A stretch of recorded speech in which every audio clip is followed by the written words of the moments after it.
Hello friends, welcome to GK study. तो आज की इस वीडियो में हम डिस्कस करने वाले हैं एचपी जीके की क्विक रिवीजन के बारे में। ठीक है, एचपी जीके आपको पता ही है सभी एग्जाम्स में पूछी जाती है, तो उसकी हम क्विक रिवीजन करेंगे। कोशिश करेंगे कि मैक्सिमम चीज़ें जो है हम कवर करें। देखिए, आपका अपकमिंग एग्जाम है जेओआईटी का, ठीक है, दिसंबर में।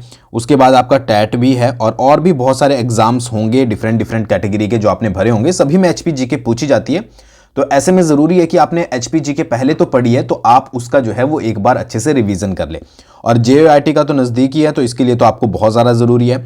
और जिन्होंने अभी तक जेओआईटी का कोर्स ज्वाइन नहीं किया है, तो जीके स्टडी ऐप पर जाकर आप जो है वो कोर्स को ज्वाइन कर सकते हैं। आपको पीडीएफ मास्टर कोर्स मिलेगा जिसमें आपको कंप्यूटर की सारी इंफॉर्मेशन मिलेगी, डिटेल में बहुत अच्छे से चैप्टर समझाए गए हैं। उसके बाद एचपीजीके से रिलेटेड बाकी भी आपको जो है वो शेयर की जाएंगी पीडीएफ्स। तो उसके लिए कूपन कोड यूज़ कीजिएगा JOAIT 2022, जिससे आपको अच्छा खासा डिस्काउंट जो है वो मिल जाएगा। तो अभी तक आपने ज्वाइन नहीं किया है तो आप अपनी क्विक रिवीजन के लिए जो है वो ज्वाइन कर सकते हो। ठीक है जी। तो आज हम डिस्कस करेंगे, क्या करेंगे, हिमाचल प्रदेश से रिलेटेड जो भी इंपॉर्टेंट पॉइंट है वही यहां पर जो है वो बताए जाएंगे, ताकि आपकी एकदम क्विक रिवीजन हो जाए। सबसे पहला पॉइंट, बहुत बार जो है वो आपका क्वेश्चन पूछ लिया जाता है कि समुद्र तल से हिमाचल प्रदेश की ऊंचाई जो है वो कितनी है। ठीक है, तो 350 मीटर से 7000 मीटर, ये आपकी जो है 7000 मीटर, ये आपकी समुद्र तल से ऊंचाई है। अब ये भी जो है वो डिफरेंट डिफरेंट होती है, जैसे कि आपकी आउटर हिमालयाज में अलग होगी, इनर हिमालयाज में अलग होगी, ठीक है, और आपके जो बाह्य हिमालय होता है, ट्रांस हिमालयज वगैरह में, वो अलग होती है। वो हम फर्दर जो है वो डिस्कस करेंगे, बट सबसे पहली चीज़ आपको ये पता होनी ज़रूरी है। ठीक है जी, बस ये चीज़। और कई बार पूछा जाता है कि जो ऊंचाई होती है हिमालय की, ठीक है जी, जो भी हिमाचल प्रदेश है, इसकी हाइट जो है वो कौन सी दिशा से कौन सी दिशा की तरफ बढ़ती है, तो ये बढ़ती है आपकी पश्चिम से पूर्व की ओर। तो ये चीज़ भी आपको, 2 पॉइंट आपको इंपॉर्टेंट स्टार्टिंग में याद रखने। सबसे पहला तो कि हाइट कितनी है समुद्र तल से, 350 से 7000 मीटर, और दूसरी है कि पश्चिम से पूर्व की तरफ जो है वो इसकी सामान्य ऊंचाई जो है वो बढ़ती है। बाकी ये तो आपको पता ही होगा कि जालंधर भी पहले बोला जाता था। ठीक है, हिमाचल प्रदेश के उत्तर में जम्मू कश्मीर है, उत्तर पूर्व में तिब्बत है, दक्षिण पूर्व में उत्तराखंड है, और दक्षिण में हरियाणा है, और पश्चिम में पंजाब से है। तो ये चीज़ें तो आपको पता ही होगी, आप चाहें तो इस तरीके का चार्ट बनाकर जो है वो याद रख सकते हैं। ठीक है जी। अब देखिए, हिमाचल को जनरली जो है वो 3 भागों में डिवाइड किया जाता है। ये चीज़ पहले देख लेते हैं। जैसे हिमाचल प्रदेश है, एक मैं आपको मैप के थ्रू नहीं, जैसे हिमाचल प्रदेश का मैप है उसके अकॉर्डिंग नहीं, आपको मैं बता रहा हूं जो आपके हिमालयाज हैं उसके अकॉर्डिंग। ठीक है, तो मान लीजिए ये है आपका, ठीक है, और ये है, और उसके बाद फिर ये तो 3 पार्ट में जो है वो आपका डिवाइड किया जाता है। ठीक है, एक हो गया आपका जिसको बोला जाता है आउटर हिमालय, उसके बाद बीच वाला आ गया आपका मिड हिमालय, ठीक है, और फिर इसके बाद जो आपका लास्ट में होता है, जो सबसे ऊपर होता है, उसको बोला जाता है आपका ग्रेटर हिमालय। ठीक है जी।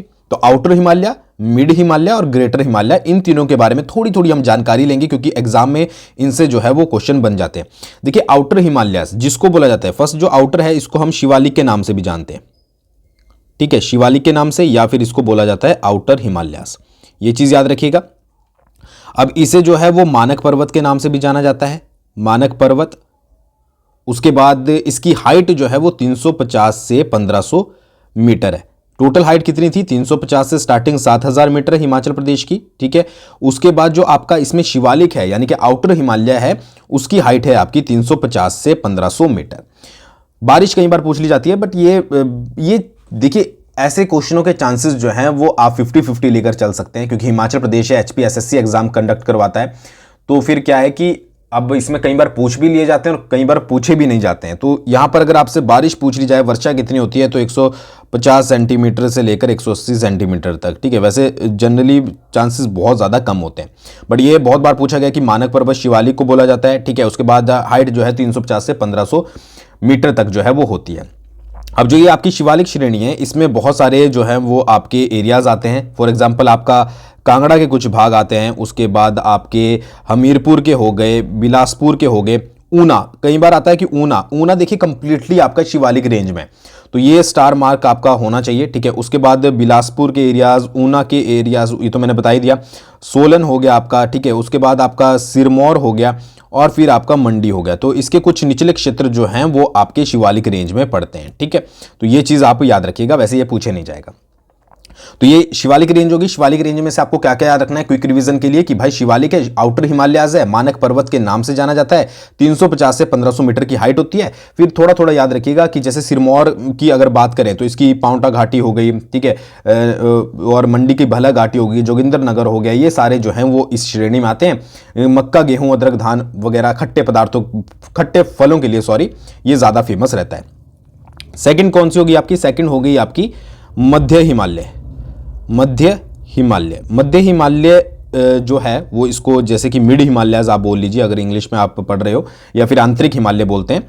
तो इसकी हाइट कितनी होगी? 1500 से लेकर आपकी 4500 मीटर। उसकी कितनी थी? 350 से 1500, और इसकी हो गई आपकी 1500 से लेकर 4500 मीटर। अब इसमें मध्य हिमालय में इंपॉर्टेंट चीज क्या है कि इसको दो फर्दर इसमें जो है वो आपकी श्रेणियां पाई जाती है। सबसे पहली होगी आपकी पीर पंजाल, ठीक है, और दूसरी हो गई आपकी धौलाधार।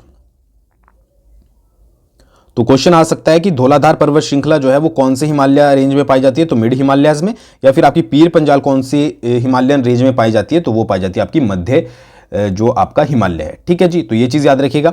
नेक्स्ट पॉइंट क्या है? नेक्स्ट पॉइंट आपका बनता है कि जो आपकी चूड़ चांदनी आपने सुनी होगी, चूड़धार चोटी जिसको बोलते हैं, ठीक है, चूड़धार चोटी, वो भी आपकी जो है वो इसी में ही पाई जाती है। 3647 के आसपास जो है वो इसकी हाइट है, अप्रॉक्स नहीं पता, ठीक है, वो आप अप्रॉक्स कभी आती भी नहीं है, आप इधर उधर याद रखिएगा, 3647 48 इसके करीब याद रखिएगा। तो चूड़धार चोटी आपकी किस में पड़ती है? ठीक है, ये इसी श्रेणी में पड़ती है, ठीक है। धौलाधार को क्या कहा जाता है? धौलाधार को आपका मोलाक पर्वत कहा जाता है, मोलाक पर्वत, ठीक है जी। शिवालिक को क्या कहा जाता है? शिवालिक को आपका मानक पर्वत कहा जाता है, और धौलाधार को आपका मोलाक पर्वत कहा जाता है, यानी कि श्वेत चोटी, क्योंकि ये बर्फ से ढकी रहती है। तो ये चीज याद रखिएगा। और दूसरी बात करते हैं, अगर हम पीर पंजाल की बात करें तो पीर पंजाल से एक चीज आप याद रखिएगा कि पीर पंजाल जो है एक तरफ आपकी मान लीजिए जैसे ये है रेंज, ठीक है, तो ये आपकी चिनाब नदी हो गई, ठीक है, और उसके बाद दूसरी तरफ आपकी रावी और व्यास, तो इनको ये जो है वो डिवाइड करती है। ये याद रखिएगा बस पीर पंजाल से रिलेटेड। और जो धौलाधार पर्वत श्रृंखला है, ठीक है, धौलाधार पर्वत श्रृंखला में जो है वो रामपुर में सतलुज नदी जो है वो रामपुर में इसको काटती है, ठीक है, यानी कि डिवाइड करती है। फिर जी व्यास नदी इसको काटती है आपकी लारजी में, ठीक है। उसके बाद चंबा में कौन सी नदी काटती है? चंबा में काटती है इसको रावी नदी। तो अगर आपसे पूछा जाए कि धौलाधार पर्वत श्रृंखला को रामपुर में कौन सी नदी काटती है, तो वो है आपकी सतलुज। उसके बाद धौलाधार पर्वत श्रृंखला को लारजी में कौन सी नदी काटती है? वो काटती है व्यास। और धौलाधार पर्वत श्रृंखला को चंबा में कौन सी काटती है? तो वो काटती है आपकी रावी। तो ये चीज आपको जो है वो याद रखना है इन मतलब कि इन चीजों के बारे में, ठीक है। तो ये हुआ आपका मिड हिमालय का। अब बात कर लेते हैं ग्रेटर हिमालय की। तो ग्रेटर हिमालय के बारे में इसको जो है वो अल्पाइन जोन के नाम से भी जाना जाता है, ठीक है, अल्पाइन जोन, ये चीज याद रखिएगा, अल्पाइन जोन के नाम से जाना जाता है। और ट्रांस हिमालय का जास्कर पर्वत श्रेणी सबसे इंपॉर्टेंट, ग्रेटर हिमालय में जो है वो जास्कर पर्वत श्रेणी पड़ती है। बाकी बहुत सारे इसमें दर्रे हैं, ठीक है, जब आप दर्रे पढ़ोगे तो आपको पता लगेगा कि बहुत सारे दर्रे भी जो है वो इसी श्रेणी में पड़ते हैं, क्योंकि हाइट में ये जो है वो सबसे ऊपर है। तो जास्कर पर्वत श्रेणी का सबसे इंपॉर्टेंट बात क्या है, ये तो आपको पता ही होगी कि जो किन्नौर है या स्पीति है, किन्नौर हो गया, स्पीति हो गया, उसको जो है वो तिब्बत से अलग करती है जास्कर पर्वत श्रेणी। तो ये कहां पर पड़ती है? ये आपकी ग्रेटर हिमालयन में पड़ती है। अब यहां पर ये जो ग्रेटर हिमालय एरिया है, ये इसमें जो है वो वर्षा बहुत कम होती है। तो ऐसे में क्या होता है कि ये ड्राई फ्रूट, जो आपके ड्राई फ्रूट्स होते हैं, उनकी पैदावार के लिए जो है वो अच्छी है, ठीक है, ड्राई फ्रूट्स के लिए। और बहुत सारे दर्रे हैं, जैसे सांच हो गया, चीनी दर्रा हो गया, ठीक है, सांच दर्रा, ठीक है, चीनी दर्रा हो गया, छोबिया दर्रा हो गया, ये सारे दर्रे, हमटा हो गया, कुगती हो गया, चंद्रखेरनी हो गया, ये सारे कहाँ पर पड़ते हैं? ये आपके ग्रेटर हिमालय में पड़ते हैं। उसके बाद हिमालय को, एक चीज़ हिमालय के बारे में और भी याद रखिएगा, हिमालय को जो है वो एशिया का मौसम निर्माता यानी कि वेदर मेकर ऑफ एशिया भी जो है वो कहा जाता है। तो ये कुछ डिटेल थी किसके बारे में, कि जो आपकी रेंजेस हैं, कि शिवालिक रेंज हो गई, आपकी मध्य हिमालय हो गया, और आपका जो है वो ग्रेटर हिमालय हो गया, ठीक है। तो इसके बारे में आई होप आपको समझ आ गया होगा। एक बार क्विक रिवीजन मार लेते हैं कि जो आपकी शिवालिक है, ठीक है। शिवालिक को क्या कहा जाता है, शिवालिक जो आपकी रेंज है उसको मानक पर्वत कहा जाता है, ठीक है। और 350 से 1500 मीटर इसकी हाइट है। उसके बाद मध्य हिमालय में जो है वो 1500 से 4500 है, चूड़धार इसमें ही है। और इसमें फर्दर क्या है, पीर पंजाल है आपकी, धौलाधार है। धौलाधार को मोलाक पर्वत कहा जाता है। अब इसमें देखिए पीर पंजाल जो पर्वत श्रेणी है वो चिनाब और रावी और व्यास को जो है वो डिवाइड करती है, और धौलाधार को रामपुर में सतलुज काटती है, लारजी में व्यास काटती है, चंबा में रावी काटती है। ग्रेटर हिमालयन की बात करें, जास्कर पर्वत श्रृंखला इसी में ही है, जो कि कुल्लू और स्पीति और किन्नौर को जो है वो तिब्बत से अलग करती है। सांच, चीनी, छोबिया, ठीक है। उसके बाद आपका कुगती हो गया, हमटा हो गया, चंद्रखेरनी हो गया, तो ये सारे दर्रे जो है वो यहीं पर है, ठीक है। तो ये चीज़ आपके जो है वो रिवीजन के लिए इंपॉर्टेंट है। बाकी अगर आप बहुत ज़्यादा डिटेल, ये उन्हीं के लिए बेनिफिशियल ज़्यादा रहेगी जिन्होंने पहले जो है वो पढ़ा है। अगर आप पहली बार पढ़ रहे हो तो भी बेनिफिशियल रहेगी, बट फिर ये है कि आपको और ज़्यादा जो है वो पढ़ना ज़रूरी हो जाएगा। अब कुछ अदर इंपॉर्टेंट पॉइंट्स की बात करते हैं। देखिए हिमाचल प्रदेश का क्षेत्रफल, अगर एरिया की बात करें तो वो आपको पता ही है 55,673 वर्ग किलोमीटर जो है वो हिमाचल प्रदेश का एरिया है, ठीक है। अब क्षेत्रफल के आधार पर सबसे जो छोटा जिला है वो कौन सा है, वो है आपका हमीरपुर। ये आपको पता ही होगा। हमीरपुर की अगर बात करें तो अप्रॉक्स 2.01%, 2% आप ले सकते हैं। और सबसे बड़ा जो है वो है आपका लाहौल एंड स्पीति। ये क्वेश्चन भी पूछा गया था कि कितने एरिया को जो है वो लाहौल स्पीति कवर करता है। वैसे तो 24.85% को करता है, बट आप राउंड फिगर में 25% भी रख सकते हैं, या फिर 24% भी कई बार एग्जाम में आ जाता है। तो ये याद रखिएगा 24-25 के आसपास जो है वो लाहौल स्पीति क्षेत्रफल का, मतलब 55,673 वर्ग किलोमीटर का जो आपका 24 और 25% के आसपास वो लाहौल स्पीति में है, और 2-1% सबसे छोटा जो है वो हमीरपुर में। ये चीज होगी। अब हिमाचल प्रदेश की जनसंख्या जो है वो भारत की जनसंख्या की 0.7% है। कई बार मिलाने में आ जाता है, जैसे इस बार आपने देखा होगा अभी जो एग्जाम हुआ था नायब तहसीलदार का, उसमें आपकी जनगणना से रिलेटेड मिलाने के लिए क्वेश्चन आ रहे थे, तो कई बार मिलाने में आ जाता है। तो छोटी छोटी चीजें जो हैं वो आपको पता होनी जरूरी है, ठीक है। आगे बात कर लेते हैं। देखिए अगला जो इंपॉर्टेंट पॉइंट है, इससे भी बहुत क्वेश्चन आते हैं कि देखिए हिमाचल प्रदेश का गठन कब हुआ था, 1948 में, 15 अप्रैल 1948 को हिमाचल प्रदेश का गठन हुआ था। और ये क्या बना था, ये बना था आपका मुख्य आयुक्त प्रांत। ये पता ही होगा आपको। 1948 में हिमाचल प्रदेश का गठन हुआ और ये बना आपका मुख्य आयुक्त प्रांत। और कब तक रहा, ये रहा आपका 1951 तक। 1948 से लेकर 1951 तक हिमाचल प्रदेश जो है वो मुख्य आयुक्त प्रांत था। हिमाचल प्रदेश का गठन आपका 30 छोटी मोटी रियासतों को, छोटी बड़ी रियासतों को मिलाकर किया गया था, ये आपको पता ही होगा, जो कि पंजाब और शिमला की थी। और उस समय इसका जो क्षेत्रफल था वो 27,169 किलोमीटर था। ये भी आप याद रखिएगा, वर्ग किलोमीटर, यानी कि किलोमीटर स्क्वायर इसका जो है वो आपका क्षेत्रफल था। और उस समय कौन कौन से जिले थे ये भी कई बार पूछ लिया जाता है। तो महासू हो गया आपका, उसके बाद आपका चंबा हो गया, ठीक है, फिर आपका मंडी हो गया, और फिर हो गया आपका सिरमौर। तो जनरली जब हिमाचल प्रदेश का गठन हुआ तो आपके 4 जिले थे, ये वाले 4 जिले थे। और उस समय क्षेत्रफल था 27,169 किलोमीटर, वर्ग किलोमीटर। और 1948 से 51 तक जो है वो मुख्य आयुक्त प्रांत जो है वो आपका रहा है। अब 1951 में जो है पार्ट सी बना, जो आपका 1951 की बात करें तो उससे बाद 1951 से लेकर 56 तक क्या रहा, ये पार्ट सी का जो है वो भाग रहा, यानी कि ग श्रेणी का राज्य बनकर रह गया, ठीक है जी। उसके बाद एक और क्वेश्चन आता है कि 1 जुलाई 1954 को जो है वो हमीरपुर को इसमें ऐड किया गया था। अब इसके पीछे क्या स्टोरी थी, क्यों लेट हुआ, ठीक है, ये सारी चीजें आप जो है वो जब डिटेल में पढ़ोगे तब जाकर आपको जो है वो समझ आएगी। यहां पर क्या हो रही है, यहां पर चल रही है आपकी क्विक रिवीजन, जिससे आपको अच्छे से समझ आ जाए। तो 1 जुलाई 1954 को बिलासपुर जो है वो हिमाचल पे मिलाया गया, ठीक है, और पार्ट सी के राज्य के तौर पर, ये चीज याद रखिएगा, ठीक है। एक और चीज क्या है, ये आपको और क्लियर कर देता हूं कि 1956 से लेकर 71 तक जो है वो हिमाचल प्रदेश यूटी रहा था, और उसके बाद हिमाचल प्रदेश को जो है वो पूर्ण राज्य का दर्जा मिल गया था। तो ये चीजें तो आपको याद रखनी है कि 1948 से 1951 मुख्य आयुक्त प्रांत, ये पूछ लिया जाता है। 1951 से 56 तक पार्ट सी, और 56 से 71 तक जो है वो आपका यूनियन टेरिटरी। तो ये चीज याद रखिएगा। देखिए अब 1953, इससे भी क्वेश्चन आ जाता है। 1953 में जो है वो एक राज्य पुनर्गठन आयोग, जिसको बोलते हैं स्टेट रीऑर्गेनाइजेशन कमीशन, राज्य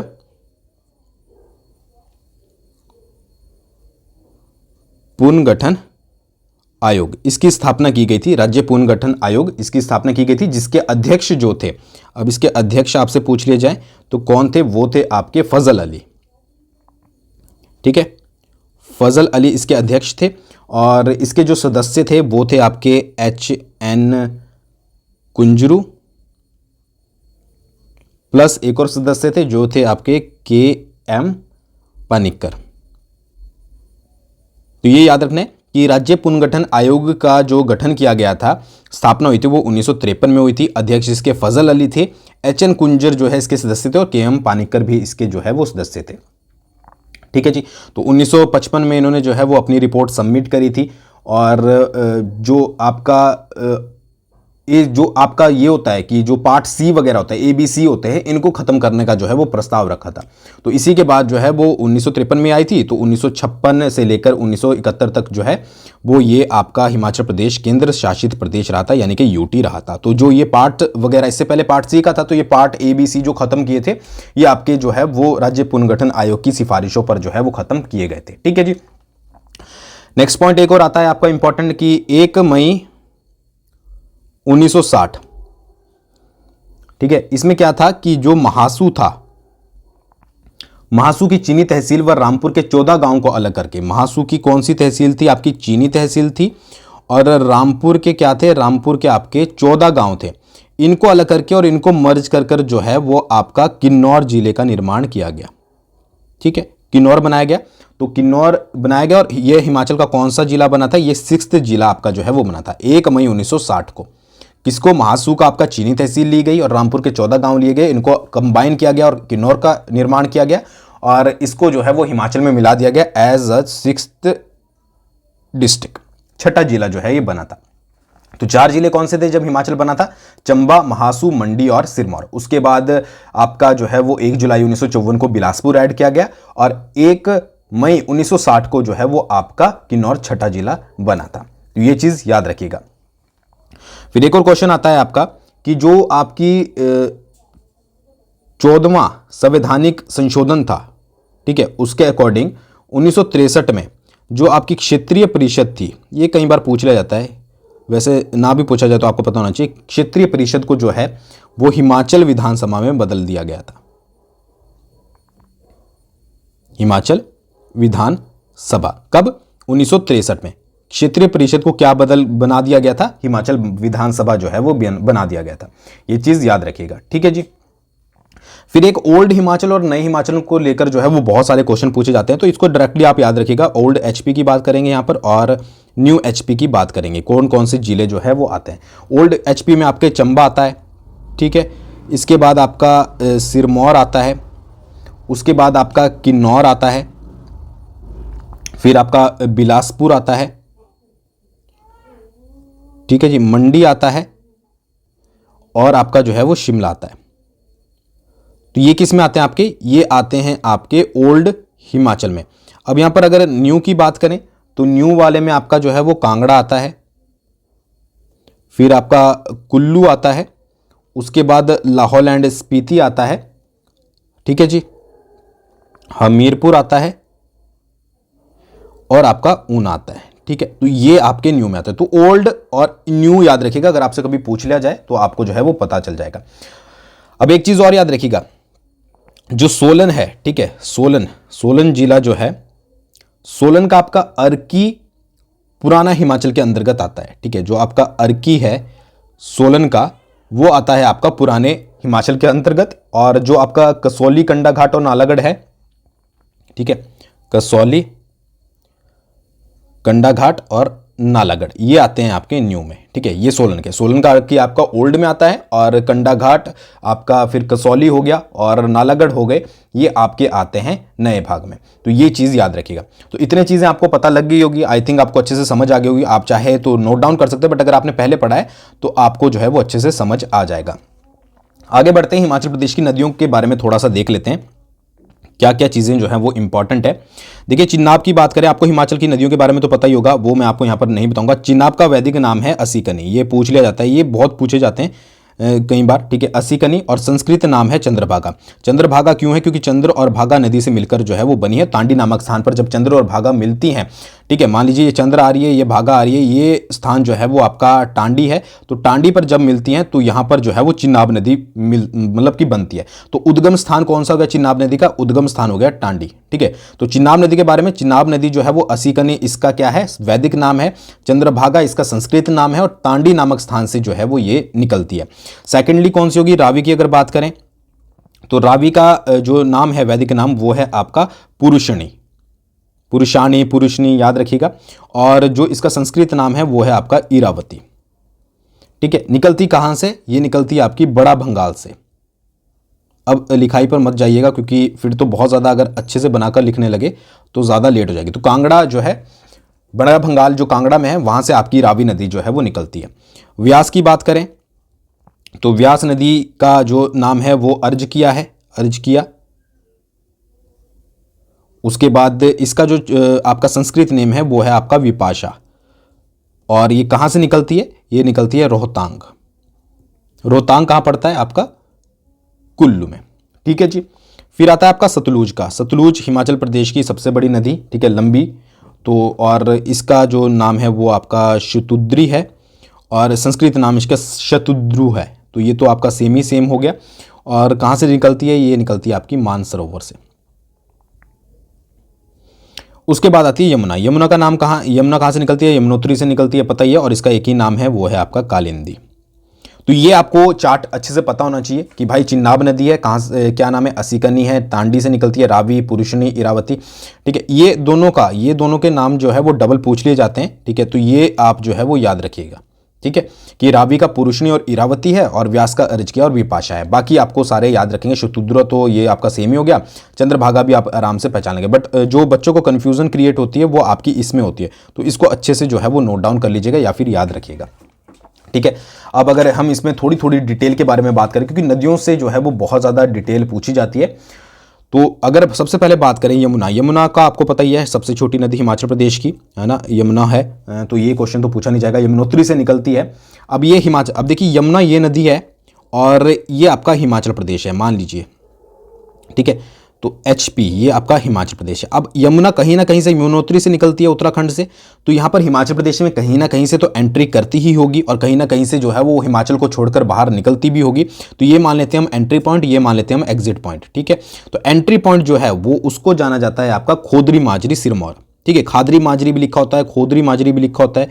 खोदरी माजरी कहाँ पर पड़ता है? आपका सिरमौर में। तो यहाँ से जो है वो हिमाचल प्रदेश में जो है वो एंट्री करती है। और ये जो पॉइंट है ये है आपका ताजे वाला, यहां से निकलकर जो है ये आपकी हरियाणा में चली जाती है।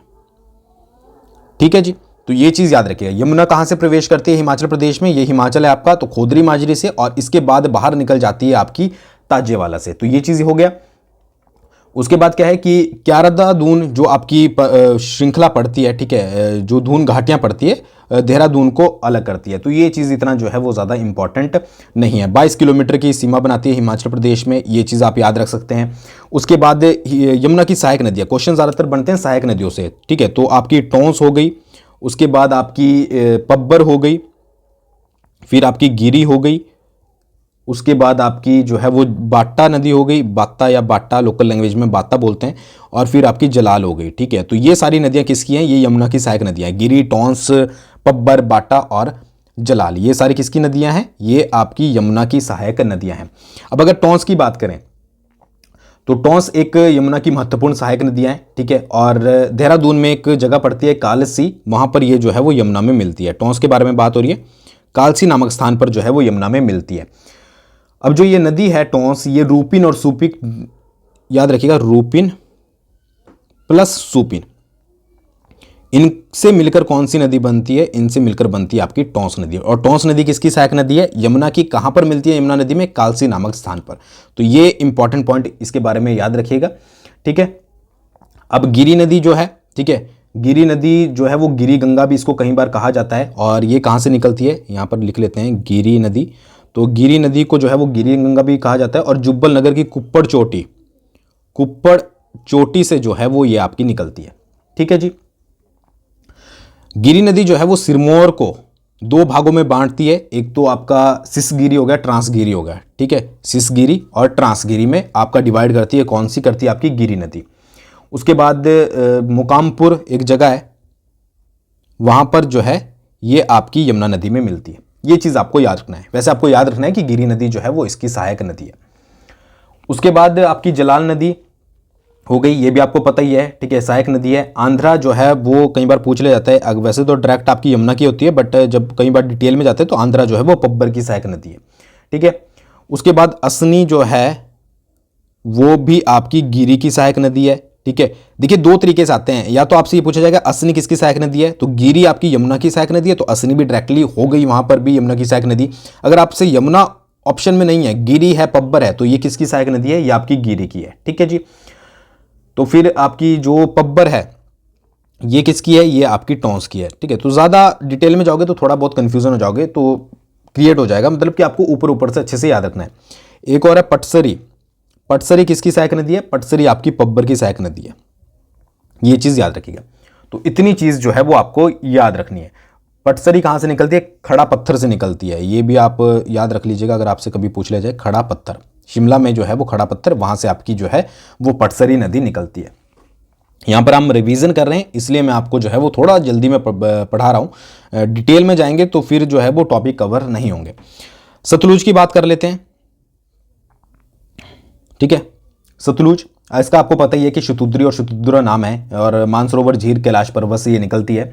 अब तिब्बत भाषा में इसको जो है वो लांगछेन खंबा, तिब्बत में जो है वो इसको लांगछेन खंबा भी बोला जाता है। उसके अलावा आपका जंगती भी बोला जाता है, और फिर आपका मुकसंग भी बोला जाता है। तो ये सारे नाम जो है वो तिब्बती भाषा में किसके हैं, ये हैं आपके सतलुज नदी के। अब वही बात आती है हिमाचल प्रदेश में, ठीक है। तो जहां से एंट्री होती है उसको बोला जाता है आपका शिपकिला। ये इंपॉर्टेंट है, कहां से एंट्री होती है, शिपकिला, ठीक है जी। और भाखड़ा से जो है ये निकलती है और कहां पर प्रवेश कर लेती है आपका, ये कर लेती है आपकी पंजाब में। तो शिपकिला से अंदर आती है, भांगड़ा से जो है वो निकल जाती है, ये चीज याद रखिएगा। एक और चीज यहां पर एंट्री एग्जिट से, ये तो हुआ था आपका एचपी का।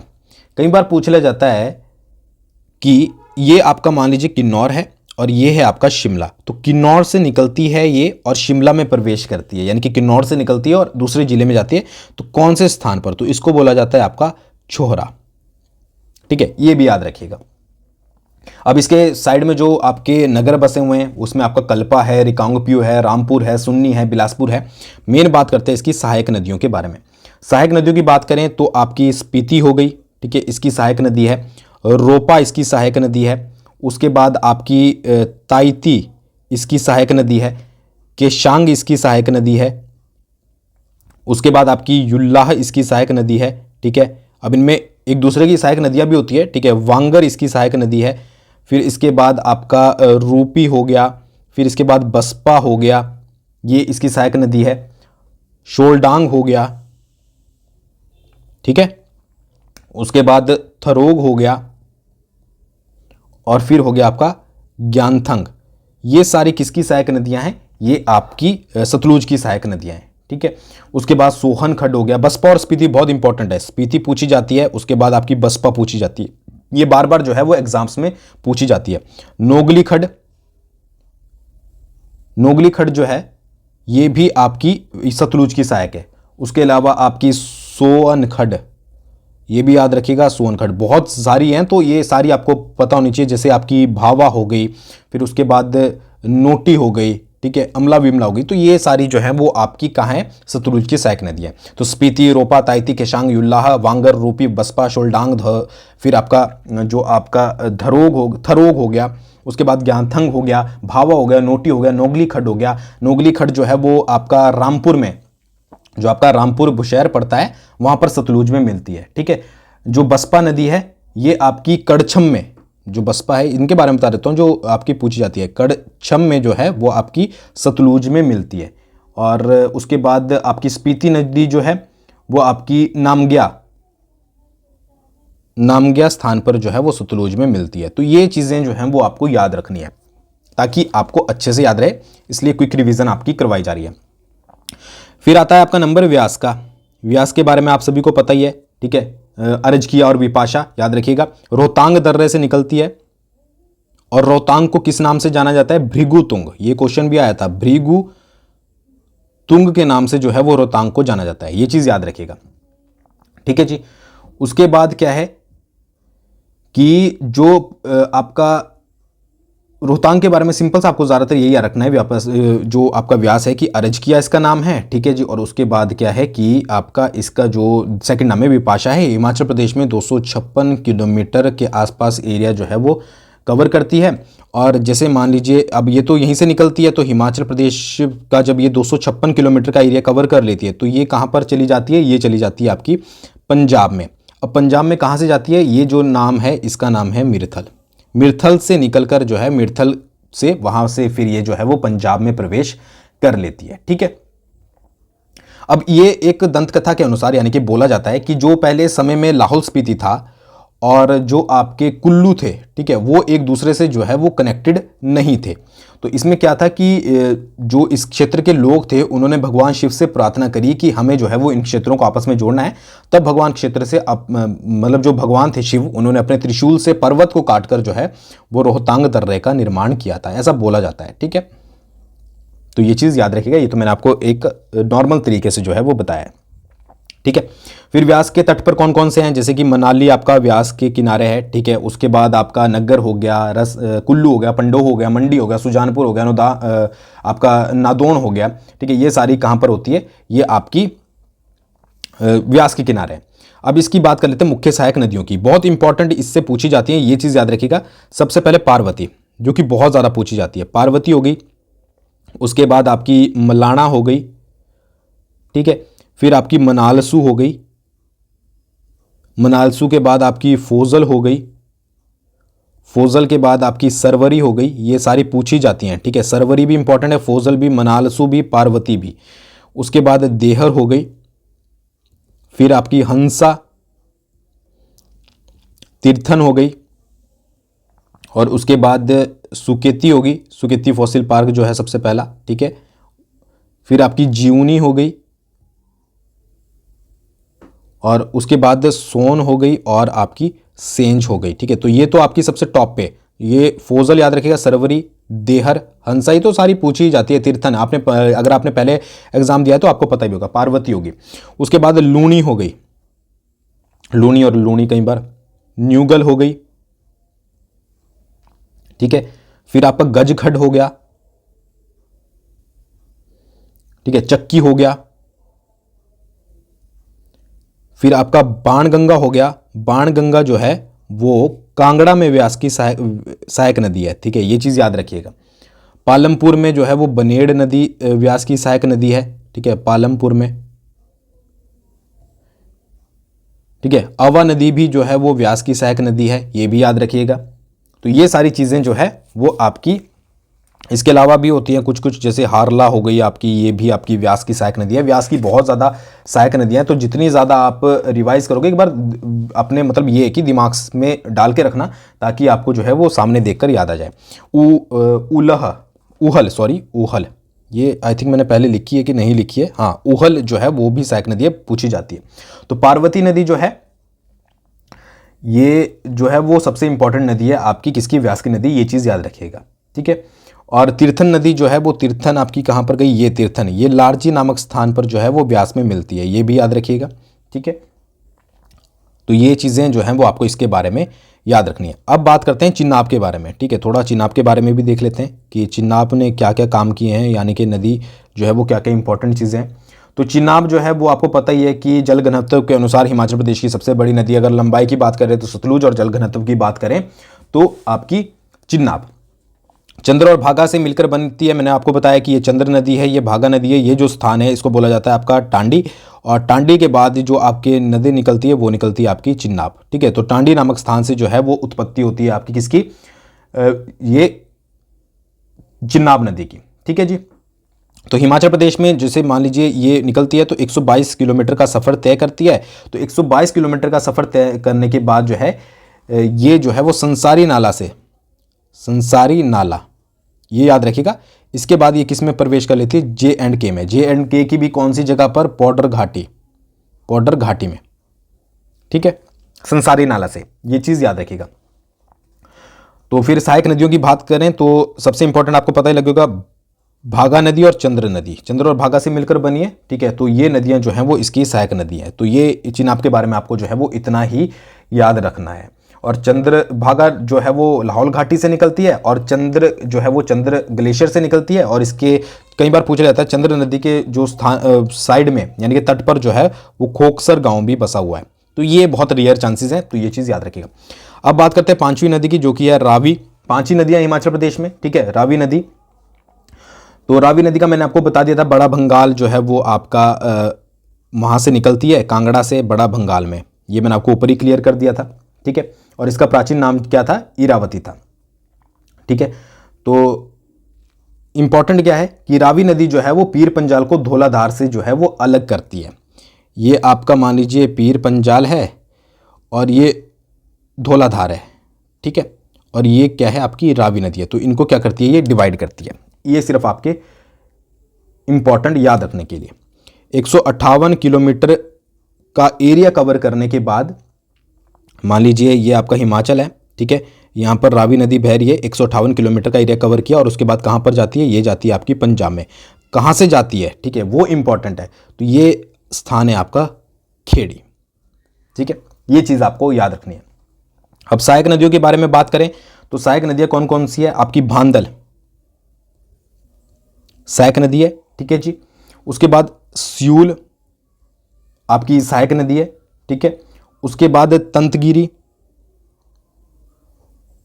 आपकी सहायक नदी है। बुढ़िल, बुढ़िल होता है, कई बार लिखा हुआ, कई बार बुढ़िल होता है, बहुत इंपॉर्टेंट पूछी जाती है। फिर आपकी तुंडाह भी जो है वो पूछी जाती है। साहो भी एक आपकी सहायक नदी है। उसके बाद आपकी चिरचिंद नाला, चिरचिंद नाला भी जो है वो आपका सहायक नदी है। तो ये चीज़ याद रखिएगा, ठीक है। एक और नदी है स्वान नदी, ठीक है। स्वान भी बोला जाता है, स्वान नदी भी बोला जाता है। स्वान नदी जो है इसको बोला जाता है आपका रिवर ऑफ सोरो, रिवर ऑफ सोरो यानी कि दुख की नदी, ठीक है। कहाँ पर? ये नदी जो है वो, जैसे मान लो आपका ये ऊना है ना, तो इसको 2 भागों में बांटती है। कौन सी नदी? स्वान नदी। बस इसके बारे में यही पूछा जाता है। और ऊना की जो शिवालिक पहाड़ियाँ हैं वहाँ से ये जो है वो उत्पन्न होती है। तो आपको आई होप ये चीज़ें समझ आई होगी। हमने रिवर्स वगैरह को कवर किया, बेसिक कवर किया, ठीक है। और आपको ये आई होप आने वाले एग्जाम्स के लिए जो है वो अच्छा लगेगा। बाकी कमेंट करके बताइएगा। ऐसी वीडियो अगर आपको और क्विक रिवीजन की चाहिए तो आपके लिए कल एक और वीडियो जो है वो लेकर हम हाजिर होंगे। आई होप आपको इतना समझ आया होगा। बाकी JOIT की अगर आप तैयारी कर रहे हो और आपका एग्जाम नजदीक है तो उसके मॉक टेस्ट आप ज्वाइन कर सकते हो। मॉक टेस्ट नहीं, मतलब PDF कोर्स है, सब कुछ आपको वहाँ पर मिलेगा। उसके साथ साथ HPSI की भी आप कोर्सेज ज्वाइन कर सकते हो। तो साथ ही साथ कोर्ट की जो वैकेंसीज निकली हैं उसकी भी आप जो है वो ज्वाइन कर सकते हो।